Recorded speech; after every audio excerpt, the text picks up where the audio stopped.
You make my point. That as long as a white man does it, it's all right. A black man is supposed to have no feelings.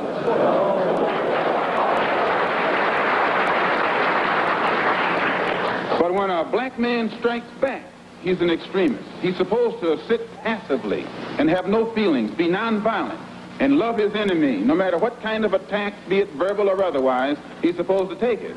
But if he stands up and in any way tries to defend himself, then he's an extremist.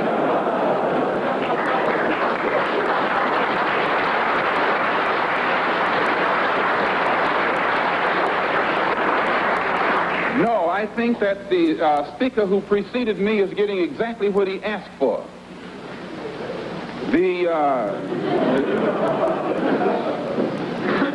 My reason for believing in extremism, intelligently directed extremism, extremism in defense of liberty, extremism in quest of justice, is because I firmly believe in my heart that the day that the black man takes an uncompromising step and realizes that he's within his rights, when his own freedom is being jeopardized, to use any means necessary to bring about his freedom or put a halt to that injustice, I don't think he'll be by himself. I live in America where there are only 22 million blacks against probably 160 million whites. One of the reasons that I'm in no way reluctant or hesitant to do whatever is necessary to see that black people do something to protect themselves, I honestly believe that the day that they do, many whites will have more respect for them, and that there will be more whites on their side than are now on their side with these little wishy-washy love thy enemy approach that they've been using up to now. And if I'm wrong, then you are racialists.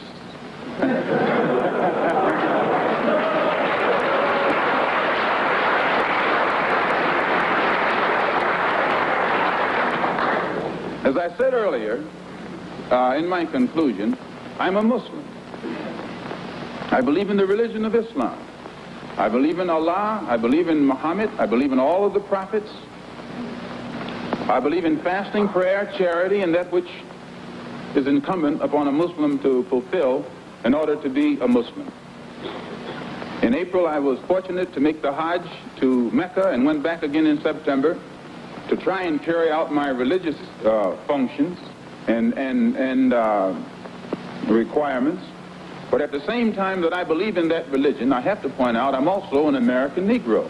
And I live in a society whose social system is based upon the castration of the black man, whose political system is based on castration of the black man, and whose economy is based upon the castration of the black man.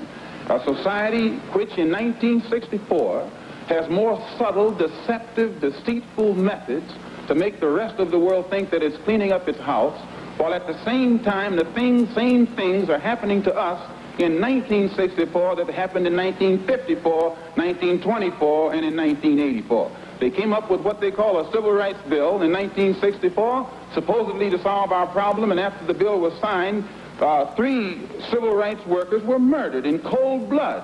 And the FBI head, Hoover, admits that they know who did it. They've known ever since it happened, and they've done nothing about it. Civil rights bill down the drain. No matter how many bills pass, black people in that country, where I'm from, still our lives are not worth 2 cents. And the government has shown its inability, or either its unwillingness, to do whatever is necessary to protect life and property where the black American is concerned. So my contention is that whenever a people come to the conclusion that the government which they have supported proves itself unwilling or proves itself unable to protect our lives and protect our property because we have the wrong color skin, we are not human beings unless we ourselves band together and do whatever, however, whenever is necessary to see that our lives and our property is protected. And I doubt that any person in here would refuse to do the same thing were he in the same position, or I should say were he in the same condition.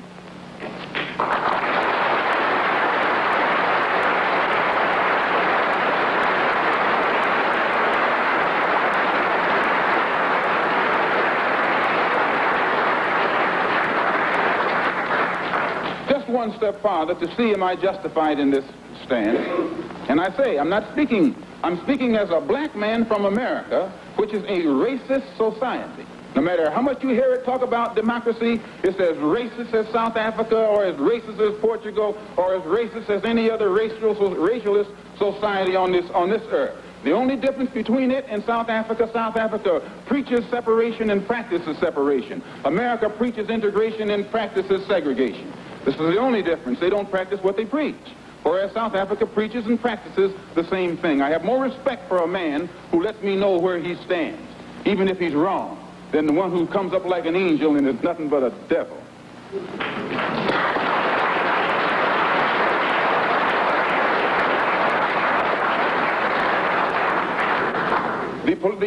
The system of government that America has consists of committees. There are 16 senatorial committees that govern the country and 20 congressional committees. 10 of the 16 senatorial committees are in the hands of Southern racialist senators who are racialists. 13 of the 20, this was before the last election. I think it's even more so now. 10 of the 16 committees, senatorial committees, are in the hands of senators who are Southern racialists.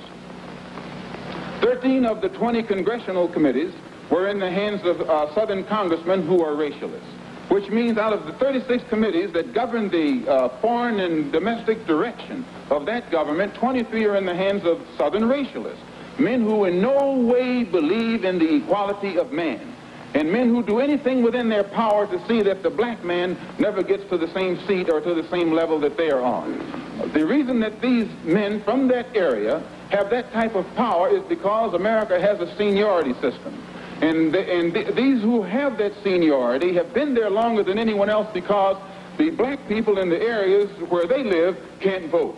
And it is only because the black man is deprived of his vote that puts these men in positions of power that gives them such influence in the government beyond their actual intellectual or political ability, or even beyond the number of people from the areas that they represent. So we can see in that country that no matter what the federal government professes to be doing, the power of the federal government lies in these committees, and any time a black man or any kind of legislation is proposed to benefit the black man or give the black man his just due, we find that it's locked up in these committees right here. And when they let something through the committee, usually it is so chopped up and fixed up that by the time it becomes law, it's a law that can't be enforced. Well, another example is the Supreme Court desegregation decision that was handed down in 1954. This is a law. And this law, they have not been able to implement this law in New York City or in Boston or in Cleveland or Chicago or the northern cities.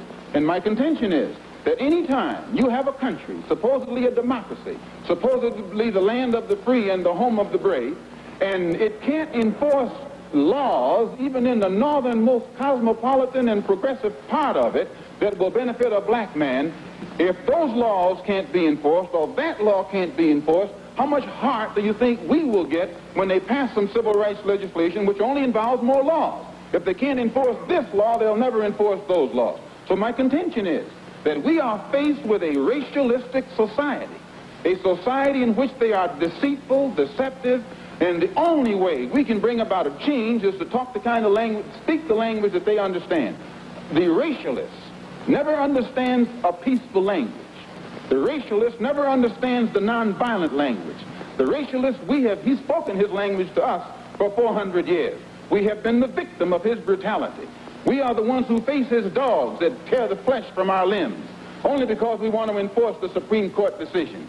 We are the ones who have our skulls crushed, not by the Ku Klux Klan, but by policemen, only because we want to enforce what they call the Supreme Court decision. We are the ones upon whom water hoses are turned with pressure so hard that it rips the clothes from our backs. Not men, but the clothes from the backs of women and children. You've seen it yourself. Only because we want to enforce what they call the law.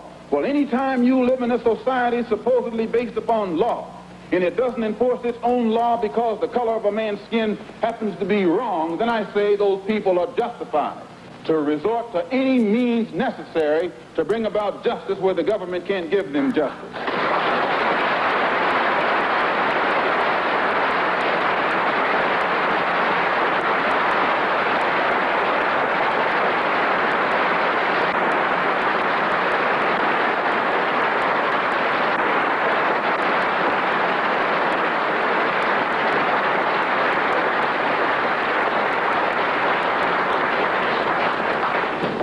don't believe in any form of unjustified extremism.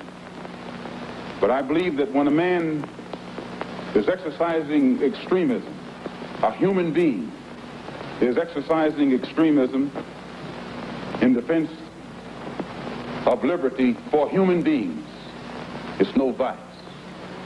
And when one is moderate in the pursuit of justice for human beings, I say he's a sinner. And I might add in my conclusion, in fact, America is one of the best examples when you read its history about extremism. Old Patrick Henry said liberty or death. That's extreme. Very extreme.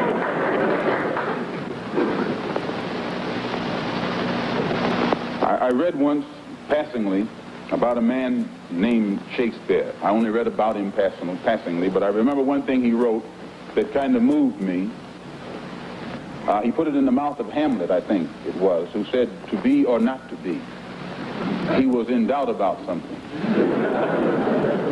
Whether it was nobler in the mind of man to suffer the slings and arrows of outrageous fortune, moderation, or to take up arms against the sea of troubles and by opposing, end them. And I go for that. If you take up arms, you'll end it. But if you sit around and wait for the one who's in power to make up his mind that he should end it, you'll be waiting a long time. And in my opinion, the young generation of whites, blacks, browns, whatever else there is, you're living at a time of extremism, a time of revolution, a time when there's got to be a change. People in power have misused it, and now there has to be a change, and a better world has to be built, and the only way it's going to be built is with extreme methods. And I, for one, will join in with anyone, don't care what color you are, as long as you want to change this miserable condition that exists on this earth. Thank you.